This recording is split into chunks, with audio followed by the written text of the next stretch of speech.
the first question I would ask is, who around you are you confident is telling you the truth? And if you're like a lot of other executives, the answer is not a lot of people. Certainly speaking truth to power can be incredibly difficult, but we also know that there are lots of things humans will do. We'll do pretty much anything to avoid giving someone bad feedback or bad news. And one example I talk about in my book, does anyone know who this is? This is Ed Catmull.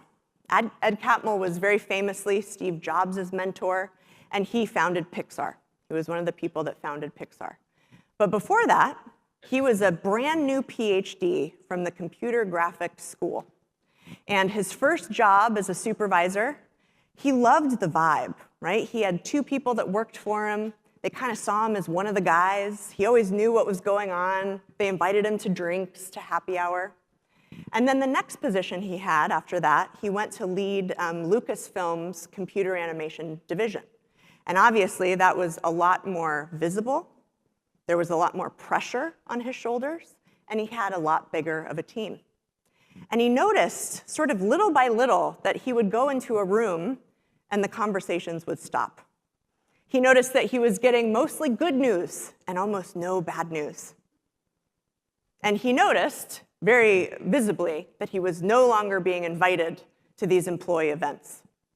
Now, there's nothing necessarily wrong with any of those things, but what Ed discovered was I have to go far out of my way as a leader to get this feedback. And he's actually built Pixar, he and sort of his co-founders, around this idea of openness and telling the truth. And that really starts with him. And I think it's a great example of, what can we do on a daily basis? So let me give you one tool. If you think you know, you're likely wrong. Here's the tool. Loving critics. What is a loving critic? In our research, we were really surprised to learn that our unicorns were really picky about who they got feedback from. I was half expecting them to ask for feedback from the person behind them at the grocery store or somebody they just met. And what they told us was very much the opposite. They had generally less than a handful of people who they go to for feedback.